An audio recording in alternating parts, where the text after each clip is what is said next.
Good afternoon. Welcome to our first Downtown Rotary meeting of December. Excited to see such a great group for important conversation on a topic that not only impacts our community but our region overall, and believe you'll be excited to hear from our panelists. Before we do that, we're going to go ahead and start with the Pledge of Allegiance. I pledge allegiance to the flag of the United States of America and to the republic for which it stands, one nation, under God, indivisible, with liberty and justice for all. I'd ask you to remain standing as Joni Ekstrom will come forward to share the invocation.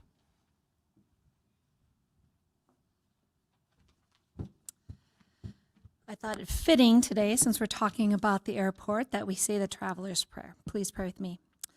Oh, Father, you are always there, for your love reaches everywhere. Above the clouds, beneath the sea, I know your hand will cover me. Through the darkened starry night, again at dawn when all is bright. Upon the heavens or over bridges, deepest valleys, rocky ridges. You beside me oh so close, knowing when I need you most. Through different lands of war or peace, where suffering stirs or riches twist, I choose to walk the path you tread and carry your wisdom where I'm led.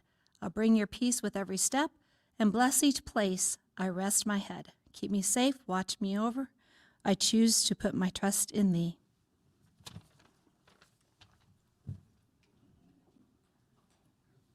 Thank you, Joni. You may be seated.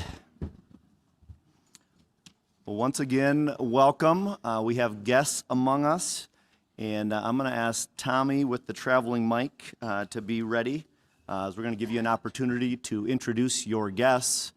And let's go ahead and start with Matt Dittmanson. We're going to make you work, Tommy. He is all the way across the room. Thank you. Hello? Hello? Hello? Are we on? Okay. Thank you, President Tony. Fellow Rotarians, it's my pleasure to introduce a colleague of mine, Michael Christensen. He's our System Executive Director for Sanford Air Med. And so please join me in welcoming Mike. Thanks, Matt. Welcome, Mike. Luke Tibbetts, you have a guest.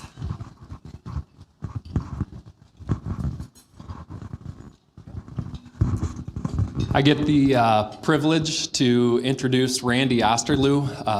Randy is part of our business banking team at First Premier Bank, wears a dual hat as a business banker, commercial lender, but then also a financial advisor. So please help me in welcoming Randy Osterloo.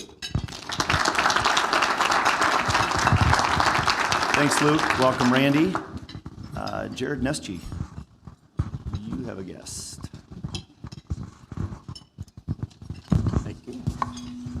Good afternoon, fellow Rotarians. I'd like to introduce Michelle Klobasa. She is one of our go-to architects at the office, and would like you to welcome her as a guest today.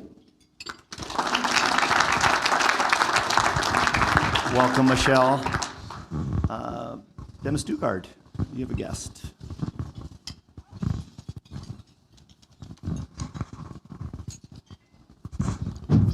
Fellow Rotarians, my guest is my son-in-law, Jay Mitchell. He is a senior vice president at Great Western Bank, also manages the business banking enterprise, so he's a vigorous competitor to Randy Osterloo. Jay is also a prospective new member. Please welcome Jay Mitchell. Welcome, Jay. And Rich Naser, you have a guest. President Tony, fellow Rotarians, it's my pleasure to introduce Clark Hagan. Clark is the general manager for McGough Construction Sioux Falls office, recently relocated with his family from Fargo, and is also a prospective new member for Rotary. Thank you. Thanks, Rich. Welcome, Clark.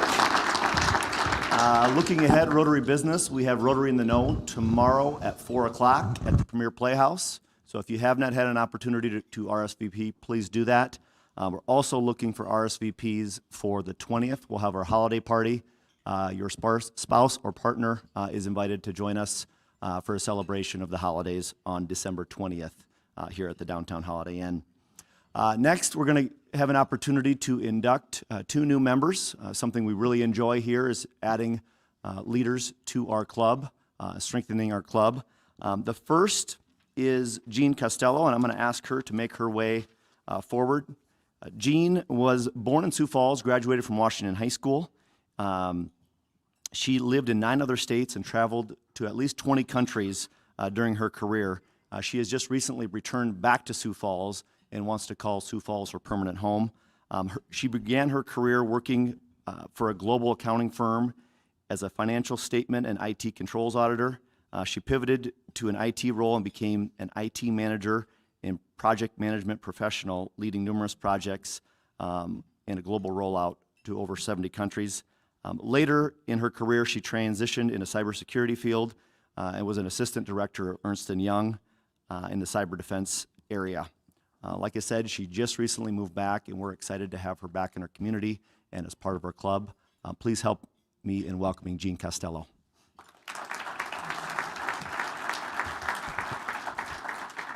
Thank you, everyone. I'm very happy to be here, and I'm very honored to be a part of this club. Thank you for allowing me to be a member. And Tony pretty much summed it up. I left Sioux Falls shortly after I graduated from Washington High School years ago, and I had the privilege and the honor of working at some very wonderful companies as a financial statement auditor, an IT auditor, project management professional, and I implemented systems pretty much all over the United States and in several foreign countries, and I did that for 15 years. And I lived and worked for 1 year in Indonesia, and I managed 13 Muslim men on one project, and that was very interesting. And it was a wonderful, wonderful experience, and they were very gracious. We had people from over 7 different countries and over 100 members on that project, and it was a wonderful experience. And so then I decided, because my first bachelor's was from University of South Dakota in accounting, but as my career progressed, I decided I wanted some new challenges. So, excuse me, to help fight cybercrime, because when I learned about how much cybercrime was in the world, it really concerned me, especially when I learned about all the terrible things that are out on the internet. And I decided I would go get another bachelor's, which I got from University of Maryland, University College in cybersecurity. And then I went on to get a digital forensics master's.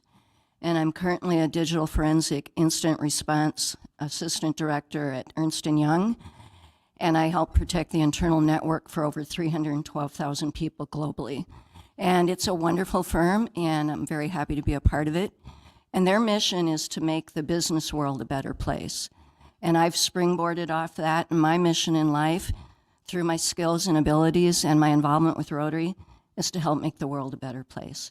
Thanks for having me.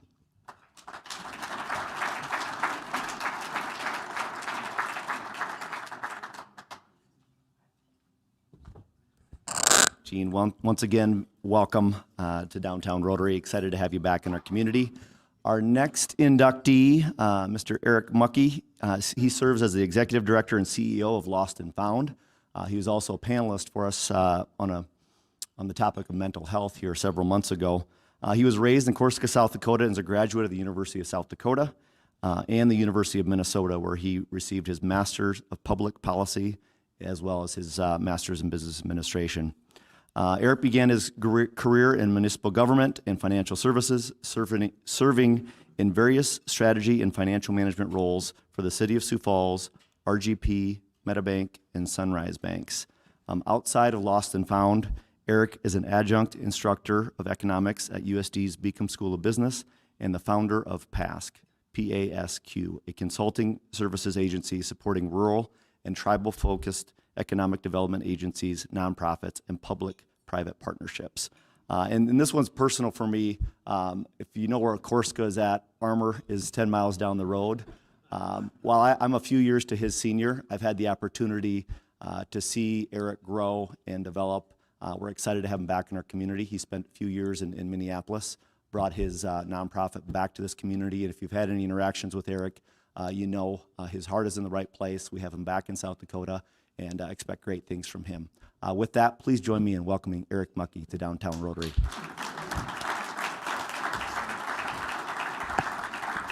You know, I'm glad we've been able to put aside our Corsica Armor rivalry just for a hot minute. So thanks for inviting me, Tony. And it's an honor to be joining you. It's an honor to be back in the state of South Dakota. As Tony mentioned, I've been in the Twin Cities for the past 4 years, pursuing graduate education in multiple fronts, and then gradually transitioning back to Sioux Falls with our nonprofit Lost and Found. So it's an honor to be back. A little bit about what I do with Lost and Found and what Lost and Found is. If you weren't able to join Rotary a few weeks ago, Lost and Found is a comprehensive suicide prevention organization serving young adults 15 to 34. We deliver student programs to around 15 institutions of higher ed in South Dakota and Minnesota.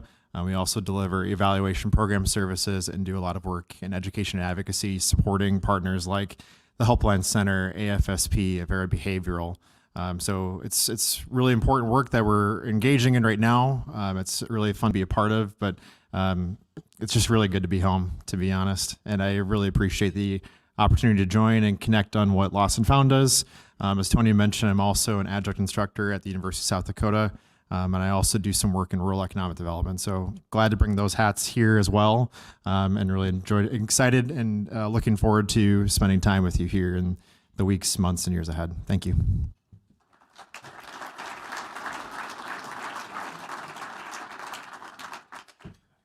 And while we take a photo, I will ask Eric, Dan, and Mike to come forward.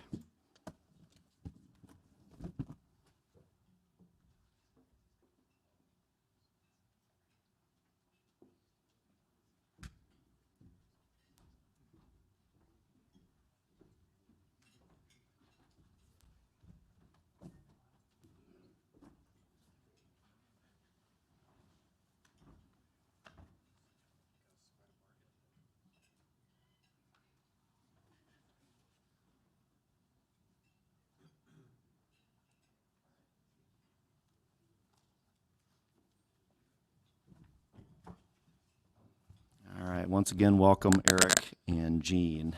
Now we'll turn our attention to my right. We have a couple esteemed panelists with us today to have a conversation about air travel locally and what that looks like, and then maybe some conversation will branch out into what we're experiencing across the country. Dan Letellier was born and raised on a ranch about 30 miles south of Kadoka. I went to college at USD and then on to National College, receiving bachelor's degrees in tourism management and accounting. He worked for Northwest Airlines for 24 years as a manager in customer service in Minneapolis, Denver, San Francisco, before returning here to Sioux Falls. In 2009, he was named executive director at our Sioux Falls Regional Airport. Please welcome Dan to the stage. To my direct right, Mike Lum, joining us today from Dallas, Texas. We appreciate him making the trip north. He has been working with clients on air service strategy and development as a consultant for the last 13 years. Has worked, and prior to that, worked more than 9 years at American Airlines in network planning and scheduling.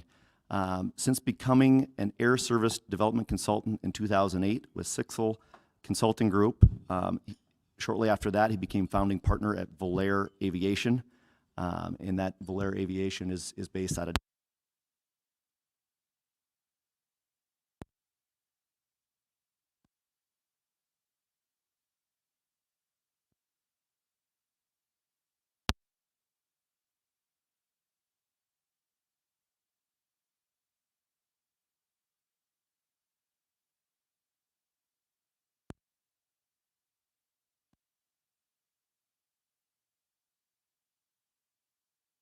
organizations, some that are going to be familiar to you: United Parcel Service, Trans World Airlines, TWA, Burlington Northern Santa Fe, and Norfolk Southern.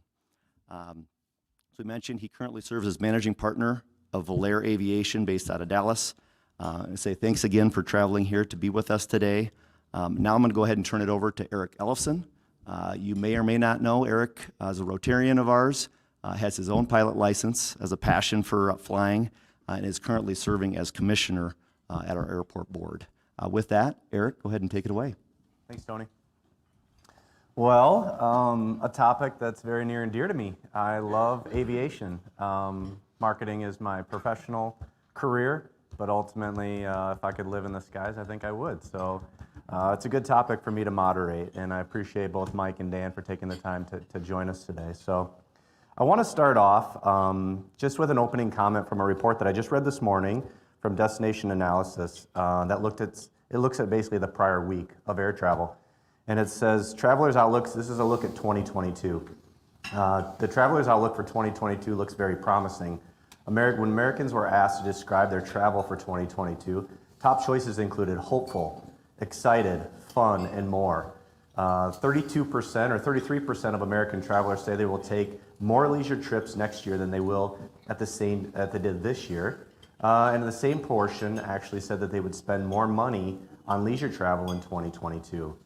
The average reported travel budget is around $3,797. Beaches, rural towns, national and state parks, destinations will stay at the top of Americans' list for destinations to travel to in 2022. So we can talk a lot, and we're going to talk a lot about business, the business traveler, as well as the international traveler who might have a little bit different perspective for 2022. But as a state that thrives in leisure travel coming in for state parks, for rural America and those types of things, I think South Dakota is well positioned for 2022 right now. So let's kick it over to Dan and take a look back a little bit. We have a growing city. We have a lot going on in the region. Let's talk a little bit about the history, though, of the airport itself and what we have there. So can you explain a little bit about the airport, maybe some history, the size, those types of things, just to kind of get us started? Sure. A couple months ago, September 15th, we celebrated our 82nd anniversary of the airport and its current location. Way back in 1939, Sioux Falls Municipal Airport was opened to replace Sioux Skyways on the southern part of town. That at that time, it was less of a concern about how to move passengers and more about how to move the mail.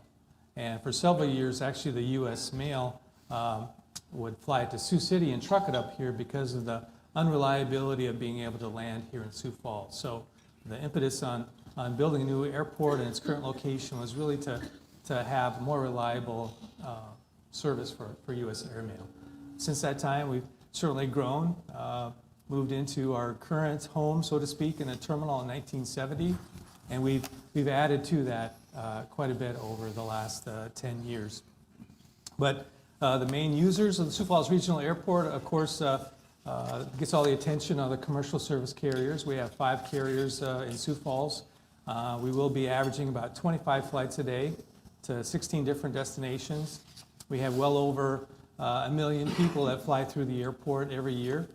And, but we're also home, I'm proud to be home to the South Dakota Air National Guard and their squadron F-16s.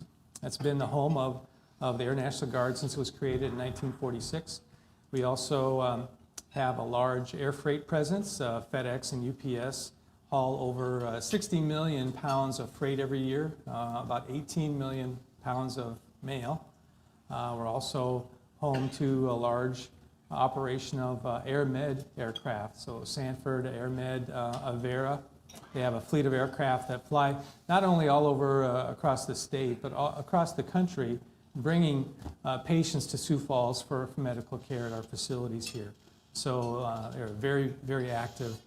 And the general aviation population as well. So we have Signature Flight Support, we have Maverick Air Center, who provide services to all our general aviation users, whether they're local or transient aircraft coming through Sioux Falls. So very busy airport for eastern South Dakota and for the 3-state region. Outstanding. Talk a little bit about the structure of the airport, because I think there's a little bit of misconception about the city's involvement and who owns it and how we're funded and all those things. Maybe talk a little bit about just the overall structure.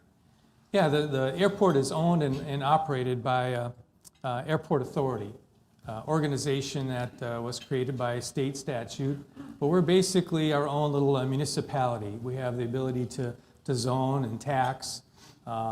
We are self-sufficient, so all of our expenses are paid for by local revenues. We're not supported financially by operationally from the city, the county, the state. All of it is are funds that are generated at the airport. We are governed by a 5-member airport authority board, you being one of the most recent members. They can serve on 5-year terms. They can serve on 2 consecutive 5-year terms. They are the only connection we have with the city is that the mayor appoints members to that commission, and the city council approves those appointments, again, for 5-year terms. So that is the only affiliation we have with the city or the county. We are completely independent, and funding is from airport concession revenue, fees, rents, that type of thing. Very good. Talk to us a little bit about the trajectory of the airport. We talked a little bit about where it started, but how's it doing? I mean, overall, if you look back 5, 10 years, how are we doing as an airport? Yeah, certainly you almost have to take out 2020 and how you observe a lot of things. But from 2009 through 2019, passenger enplanements grew over 65%, really kind of paralleling a lot of the population growth in the area. But we certainly have grown along with the community, well over 1.2 million passengers in 2019. Took a bit of a break in 2020, but 2021, we won't be quite at our level previously. We'll be about 87% of where we'd expect to be. But heading into 2022, we're very confident that we'll be back on track. So very busy airport. We're fortunate to have a growing community that wants to travel, wants to take those family vacations. People that are moving here are coming from other parts of the country, so either they're going back to visit family or those family are coming here. So all of those help support commercial air traffic in Sioux Falls. You mentioned enplanements, and when I first came on the airport authority board, I kept on getting enplanements, deplanements. It's a metric. It's a very important metric for an airport. I think I'll kick over to Mike. Mike, talk about an enplanement. What's the definition of an enplanement, and how can the audience kind of learn from that a little bit? An enplanement is simply one paying passenger boarding a flight. So every time we board a flight, we count as an enplanement. So if an airline is flying a 150-seat airplane out of here and they fill all 150 seats, the airport racks up 150 enplanements. A deplanement are the number of people getting off of the airplane, and usually those numbers are pretty close to one another. There's always a little bit of a difference, but they're usually pretty close to one another. I'll throw a jump ball out there, and I think it's something everyone here probably could learn a little bit from. Destinations.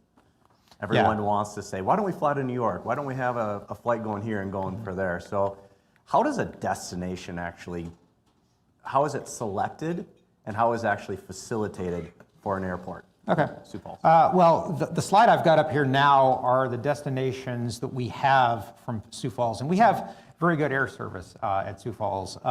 There aren't too many communities the size of Sioux Falls that can say they have nonstop service to 18 destinations.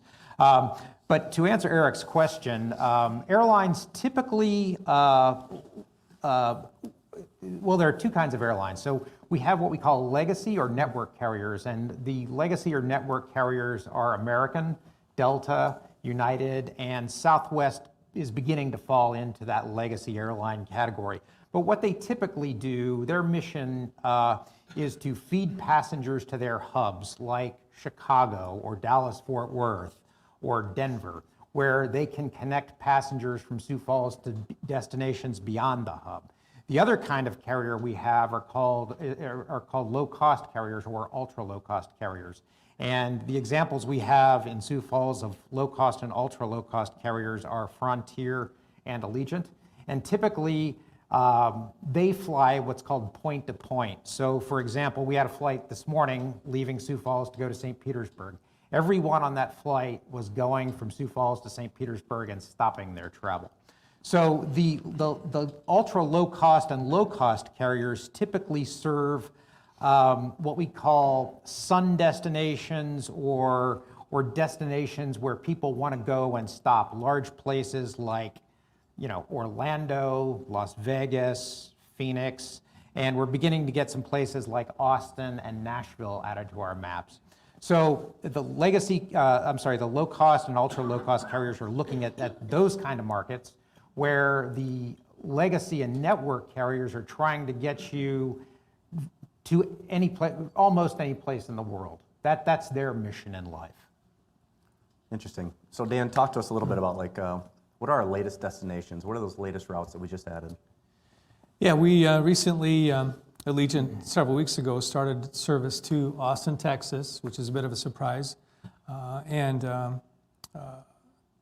Orange County, California. Yep. So not surprising, you know, with Disneyland, holidays coming up, Orange County is a very popular destination. It's also a little lower cost than it was flying into Los Angeles International. So Allegiant being very focused on the cost to operate in any given airport, going to some of those kind of subsidiary airports are kind of key to their business plan. Austin, Texas, a bit of a surprise, but more of a surprise is how well the community has taken to it. The first few weeks, you know, their flights are full to Austin, Texas, so they're only 2 flights a week, but they're doing very well. Another week, they'll be adding a new flight to Fort Lauderdale and resuming service to Punta Gorda. So Allegiant will have 8 different destinations coming up here mid-December through March timeframe. But we also have Frontier Airlines, and they've added another low-cost carrier. They've added recently, along with their service to Denver, they service to Orlando International, as well as Las Vegas. So if you didn't have enough options to go to Las Vegas, now there's a few more.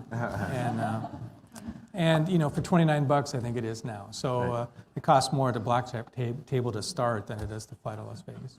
How do those come about? Is that something where are you picking up the phone and calling Allegiant, Frontier, and saying, hey, we've got a market here and they really want to fly, or are they approaching you? How does that discussion start? It's a little bit of both. So certainly the decisions to fly to a destination are made by that airline's route planners, schedule planners, and they're looking at a community, they're looking at the population growth, where people are moving to, they're looking at the local economic and business environment.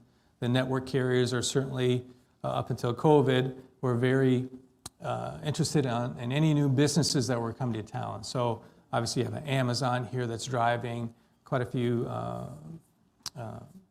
new employees here to the area. So they're looking at the economics of that. They're also looking, if they already fly into your airport, they're looking at how well receptive is the community to their air service. So Allegiant will look at, you know, if they have flights going to Phoenix Mesa and St. Pete, they're going to look at how full those flights are.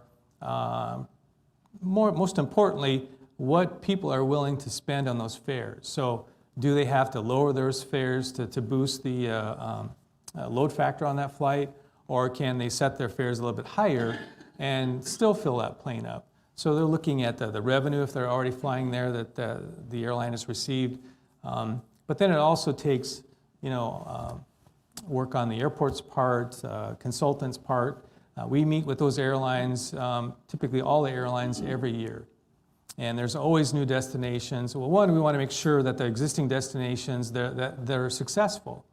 You know, we don't want them to run a route, and nor would they very long, a route that's not profitable. But you know, it's good to know if there's a concern about a particular route that, you know, maybe needs some additional marketing, input from us to the community, that this flight needs support.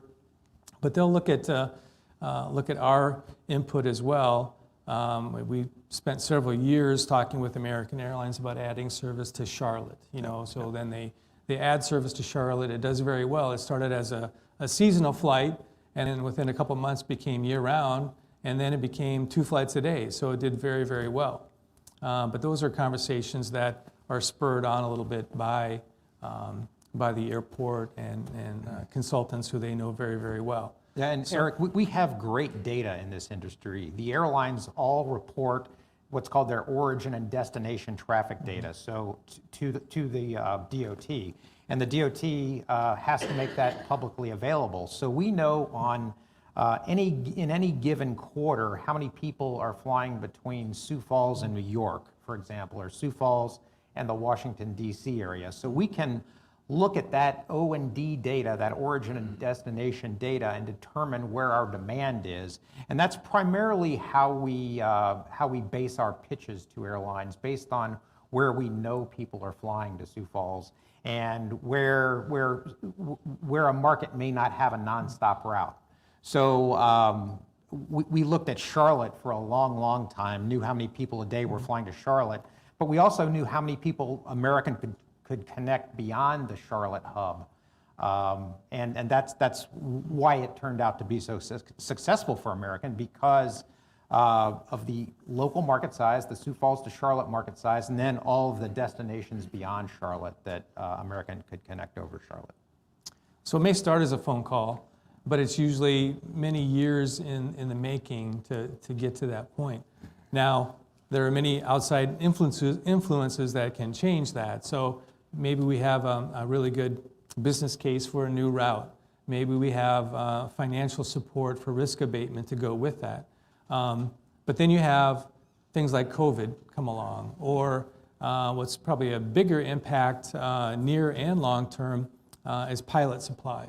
I mean, there's several routes that in normal times we probably would have by now, but the pilot supply issue is impacting all of the regional carriers especially, and a lot of the service we have from network carriers are on regional airlines, and they have trouble staffing the flights that they have, and that's only going to get worse as time goes on. So there are changes to the industry. Airlines themselves are starting up training schools to try to improve that flow of pilots into the system.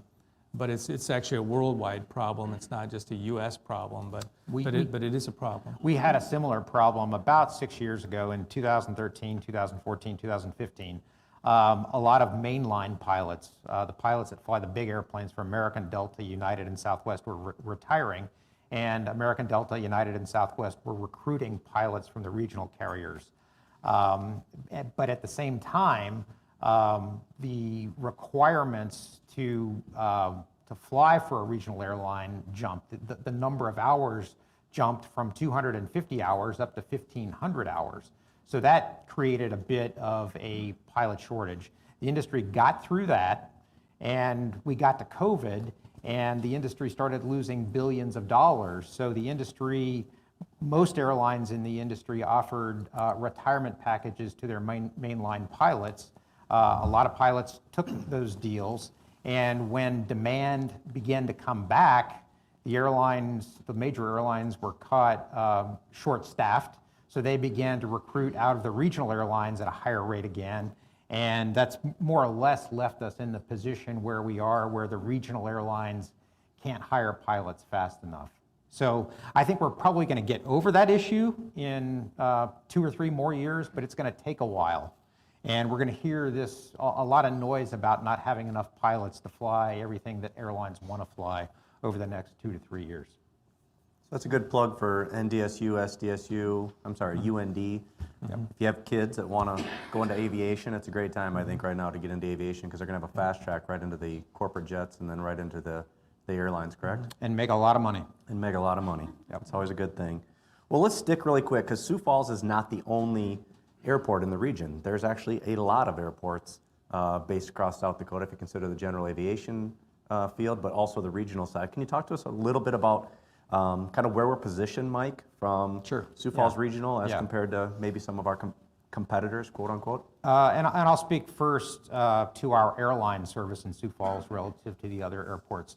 Sioux Falls, if we measure airline capacity in terms of the number of scheduled seats in South Dakota, in January, Sioux Falls will have about 2/3 of the scheduled seats in the state, so about 66%. Rapid City will have about 24% of the scheduled seats in the state, and then the other 3 airports, Pierre, Watertown, and Aberdeen, will each have about 3%. So those are relatively small communities with a little bit of air service, but Sioux Falls is the 800-pound gorilla in the state. The 3 smaller communities, Pierre, Watertown, and Aberdeen, have about 2 flights a day on 50-seat regional jets. And Those flights are operated under what's called the Essential Air Service Program. So those communities aren't large enough to be profitable for airlines, so the government pays the airlines a subsidy to fly to those 3 communities. But that program is beginning to get a little bit shaky simply because of the pilot shortage.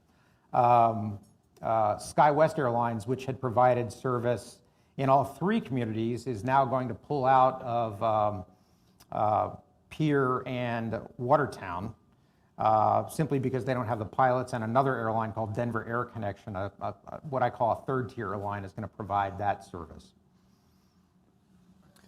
And then when you compare us to, say, an Omaha, right? Yep. When we talk about leakage at the airport authority, we're talking about leakage mostly down into Omaha, sometimes up to the cities. Is that correct? Talk to us about leakage and Yeah. how we compete against those other What I'll say airports. first is we retain about 84% of the traffic generated in what we call the Sioux Falls catchment area. And I've got a slide that illustrates what our catchment area is. So that's what we believe our catchment area is. This is where we attract about probably 98 to 99% of our traffic at the airport comes from these zip codes illustrated on this map.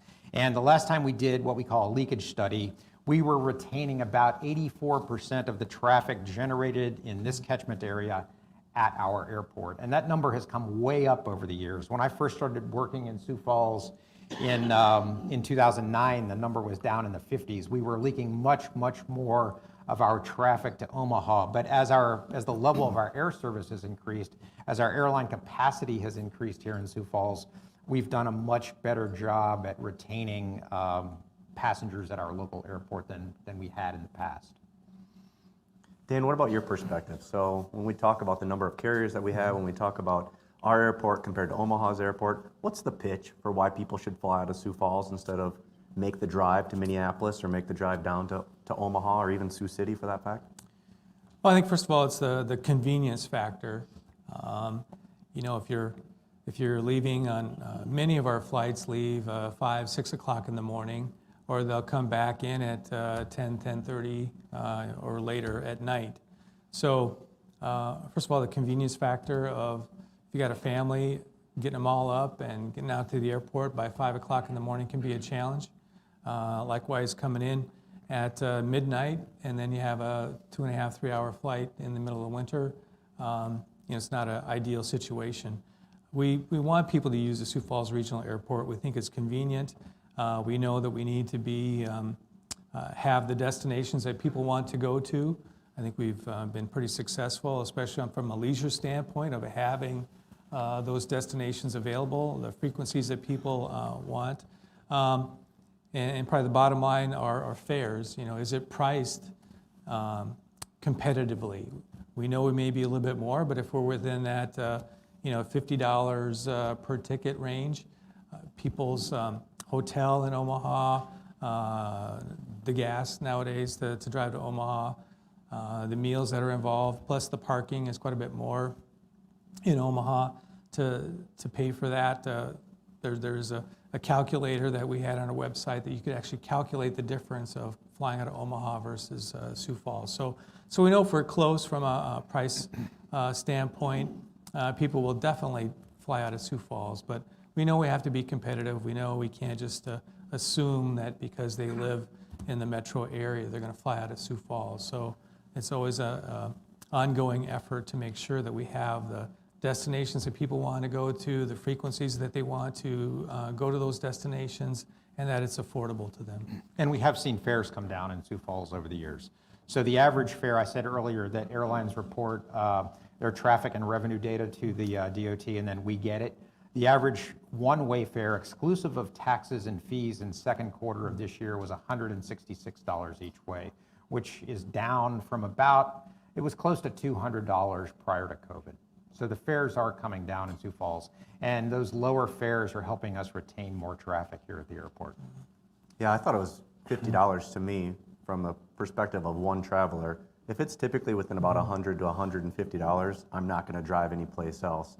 I recently flew out of Sioux Falls to a trip, and it cost me to go from Sioux Falls through Dallas to Belize was $345. And it surprised me quite a bit that I could get a fare out of Sioux Falls for that type of a price to be able to travel to that type of a destination. Yeah. So, That's almost at that 166 each way. and I'll tell you, there's no way the airport or the airline actually makes money off of a person that can fly for $355. But let's go just a little bit into a topic that I think is on everyone's mind right now, and that's today, I believe, is the actual new travel restrictions that President Biden put into place with regards to COVID testing. Up until today, it was 36 hours prior. When you're coming from any international origin into the United States, you'd have to have a COVID test. Now it's 24 hours. Let's just open the topic up and talk about the impact of COVID. We'll talk 2019 as kind of the prior. We'll talk through 2020 and then a little bit into maybe what the future looks like. So can we stay with Mike a little bit there and just talk to us about how the airlines have fared and the impact of COVID overall on aviation travel? Yeah, I've got a slide for this as well. Let me go to, we'll take a look at the overall industry and what happened as far as demand is concerned. What we're illustrating on this slide, can you still hear me? This slide is what we call TSA throughput, and it's the best measure we have of looking at what demand is on any given day. So what we're illustrating with the blue trend line there is nationwide TSA throughput. And the trend line is illustrating what TSA throughput is or was in a given month relative to the same month in 2019. The red trend line illustrates what Sioux Falls TSA throughput and therefore for what our demand has been. So you can see we're faring relatively well relative to nationwide demand.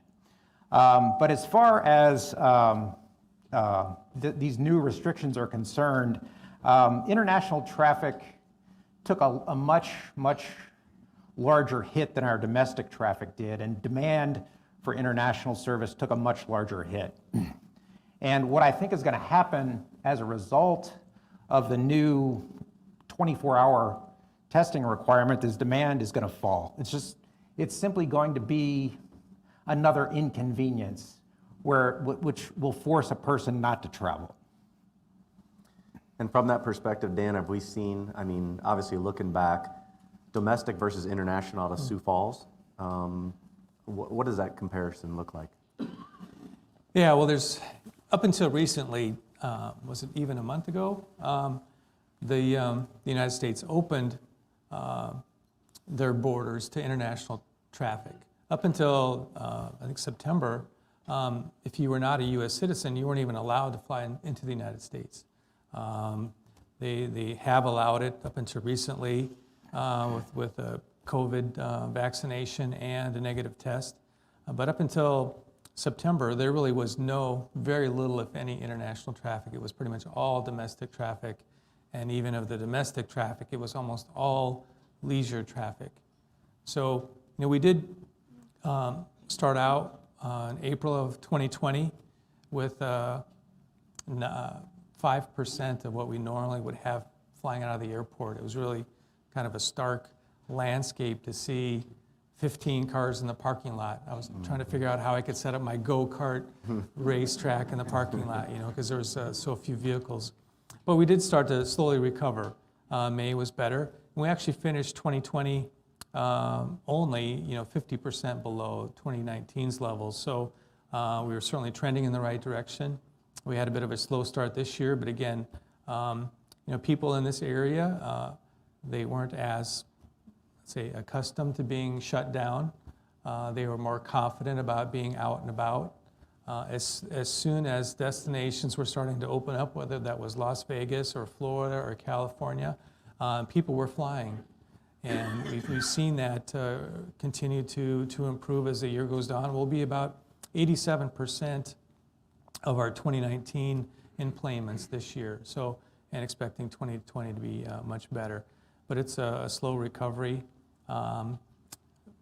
all leisure traffic. We had some business traffic we thought was going to resume in September, and then we had the Delta variant start to impact businesses, travel plans again, pulling the kind of rug out from that. So again, we're hoping as time goes on that that will recover, but that's more of a long-term recovery. On the average day in 2019, what I'm illustrating on this chart is our passengers per day each way by our domestic ex-Allegiant and Frontier traffic in red, our Allegiant and Frontier traffic in blue, and then our international traffic in green. And you can see on the average day in 2019, we were generating, I think that's about 130 international passengers per day each way here in Sioux Falls. And through second quarter of this year, the number had recovered to 72 passengers per day each way on an international basis. So our international traffic has been impacted much more than our domestic traffic has been impacted. And it's going to continue to be that way. When Dan mentioned, I mean, April of last year in 2020, it looked pretty bleak when we were sitting around the board meetings for the airport authority. How does that compare to, say, the national perspective? I mean, were we off at 50% of our travel, or were we ahead of where the national level was? You were pretty much at the national level. If you look at the valley on this chart, we were right down there with the rest of the country. It looks like Sioux Falls was at 4.9% of the previous year, and the average for the country was about, I think that's 5.9%. So it was bad everywhere at that point. But you can see that we climbed out of it a lot quicker than the rest of the country has. And how about like right now, as we look at, say, the coast versus the heartland, and I consider, the upper Midwest as kind of the heartland, how are we faring in today's market? We're faring better. The problem with the national data is the national data a big part of the national data is places like New York, Boston, Los Angeles, and San Francisco. And those places were locked down a lot longer than the heartland was. So those airports on the coasts, with some exceptions, and I'll get to that in a minute, were hit much harder than we were. The exception to the coasts is Florida. Florida was an extremely, extremely bright spot for the industry during COVID. Once things started opening back up, airlines couldn't add capacity to Florida fast enough. So Florida in particular. So if you were an airport in Florida or you were a mountain destination, Kalispell or Bozeman or even Vail or Aspen, Colorado did very well during COVID. And then most airports in the heartland did better than the average. Most airports in the heartland would have a chart that looks similar to this. Dan, you have good relationships with a lot of the airports in the region. I know oftentimes you bring up Omaha in the conversations there. How is our trajectory and how are we transitioning out of the 2020 numbers in 2021? Yeah, I think we're certainly a little bit ahead of Omaha. Year to date through October, they were about 70% compared to 2019's levels, where we're about 87%. So we're definitely ahead of that. I think we've also benefited, again, from some of the new Allegiant destinations, whereas Omaha was kind of riding a wave in 2018, 2019 of a lot of new service destinations, a lot of new service on Alaska Airlines, Southwest. I think even Allegiant started up service down there. So they had a lot of new service in 2019, kind of driving their numbers. That all went away with COVID, and hasn't returned. So their seats and available nonstop destinations are down as well. So compared to our neighbor to the south, I think we're doing very well. Minneapolis is still probably about that same percentage in returning to normal. Rapid City, of course, again is a destination airport versus Sioux Falls, which is an origin airport, and they had a great summer. They had everybody from the country flying to Rapid City. Anywhere in the mountain regions or the National Black Hills, national parks did very, very well. So their numbers are way, way up. But that's a 3-month window of time, whereas we're looking more for the annual numbers. There's more than just the airlines that are out at the airport. There's also rental cars, and there's hotel, and there's concessions and all of those things. Right. Talk to us a little bit about the impact of the pandemic on the rest of the revenue sources, if you will, for the airport.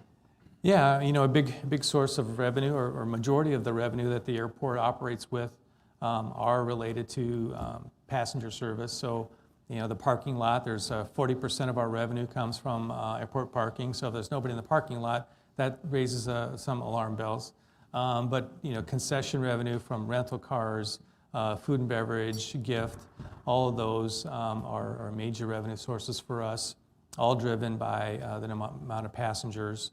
Airline rents and landing fees, again, are with COVID, you saw 50-60% reductions in flight operations in the first 3 to 4 months. So, with fewer flights, there's fewer fees and fuel flowage fees that go with that. So all of that driven, and it was certainly a concern. We've been a very conservative airport. We have no debt, no long-term debt. We have healthy cash reserves that we try to maintain over the years.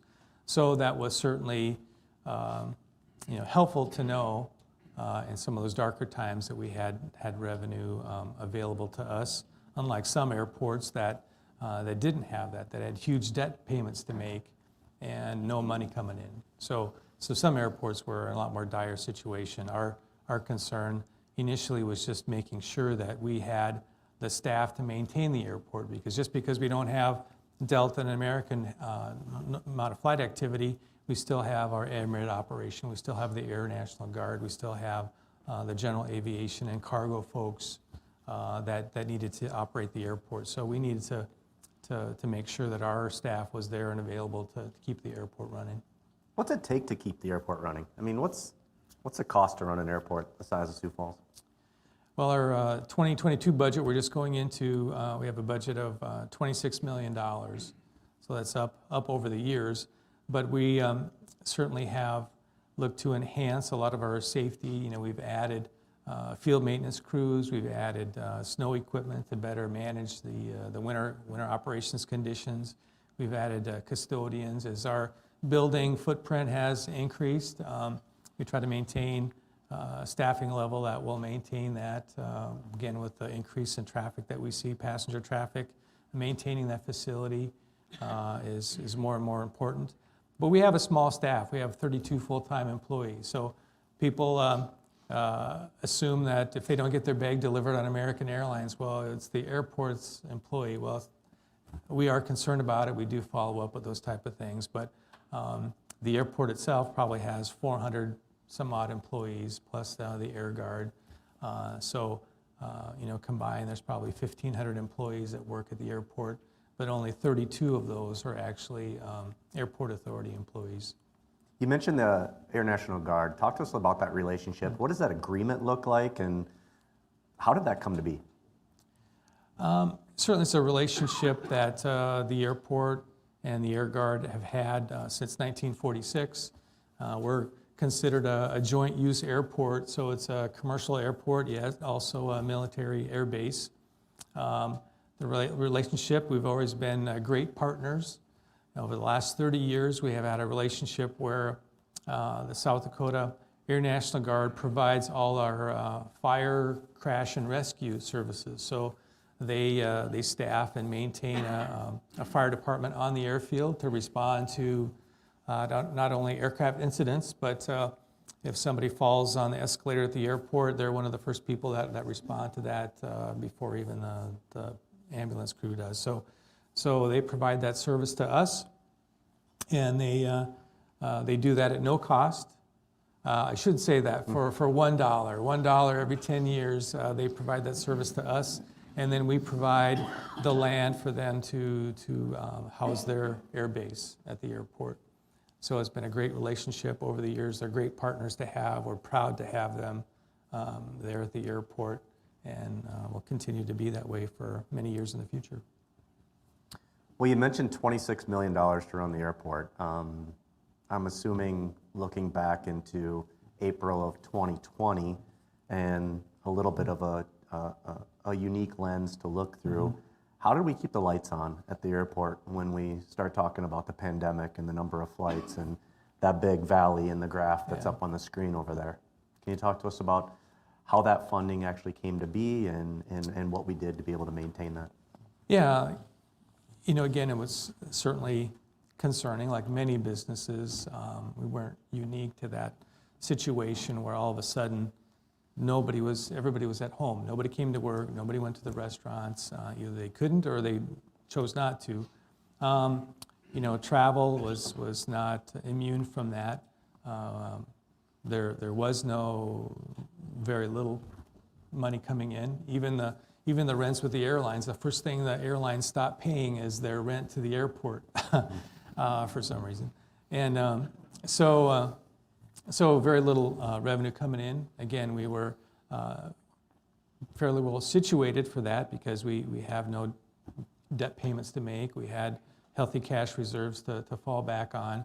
But obviously, we had no idea how long this situation was going to come into play. I think even at that point, we figured that maybe 6 months and things would be somewhat back to normal, where we're coming fast around 2 years from when it started. But so it was very concerning. But we financially felt we were in a pretty good situation. Many airports across the country were not. As a result, Congress did come out with a COVID relief program. And actually, there's been 3 of them that were passed over the last year. The CARES Act was one of the first ones that provided emergency funding to airports and airlines to maintain payroll, first of all, payroll staff. But it also provided a huge shot in the arm for airports to cover operations and maintenance expenses. And there were very different, several different formulas that they came up with funding.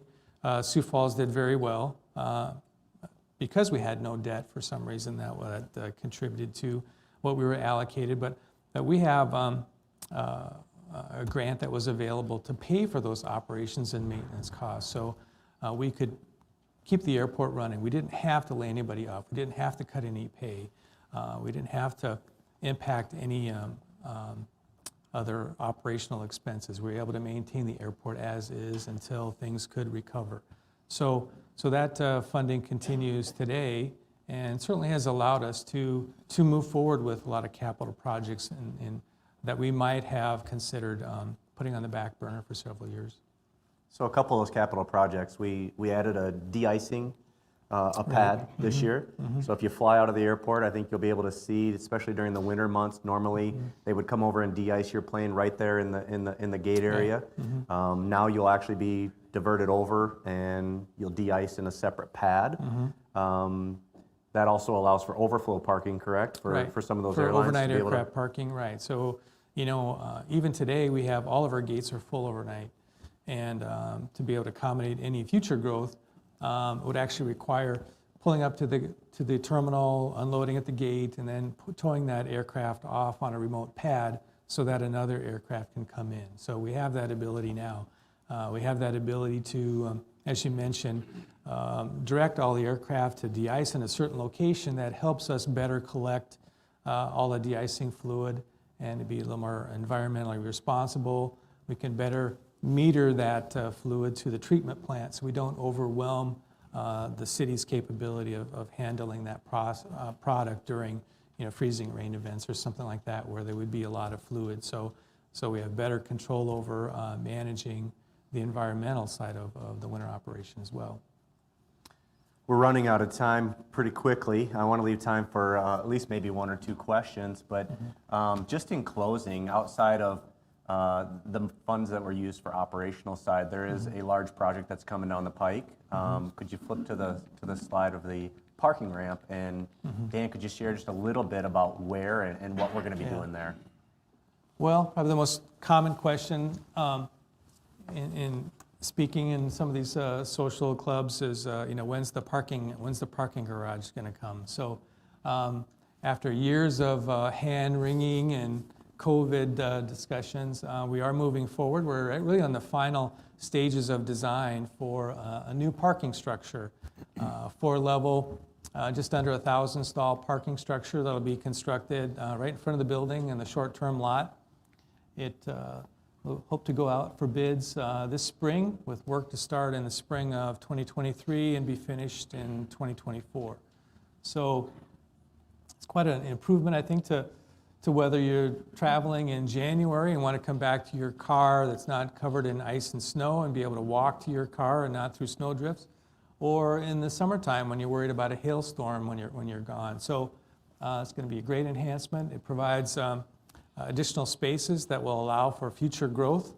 We do have more surface parking that's available, and we'll have to use that. I mean, it's going to be a lot of short-term pain, I suppose, as people navigate having to park a little bit further away for that 18-month window of time when construction is. But when it's all said and done, I think people are really going to love the improvement. We'll have charging stations in there for anybody that's got electric vehicles. We'll have, big on each corner. There'll be large video monitors that we can highlight events that are going on in Sioux Falls. And it's more than just a concrete block. We've invested quite a bit in the exterior of the building, more precast design and lighting to make sure, even though it kind of takes the front view of the terminal away, it's still going to be an aesthetically pleasing building. Well, I want to say thank you, Mike. Thanks for making the trip up to Sioux Falls from Dallas, and Dan, thanks for your leadership in the regional airport and what we have. I think it's safe to say that our community continues to grow and expand, and the need for air travel is only going to be greater in the years ahead. We've got a great gem just sitting outside of town, and I encourage everyone to follow what we're doing, and thank Dan for the leadership to be able to make sure that we can continue to progress in the way that we're moving. So thank you, everyone, for your time. Thank you, Dan and Mike, for your time and your conversation.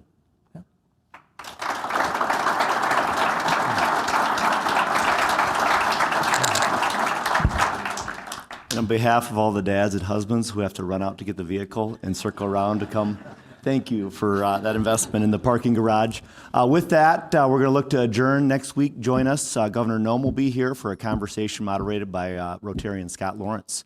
With that, Rotary is adjourned. Have a great week.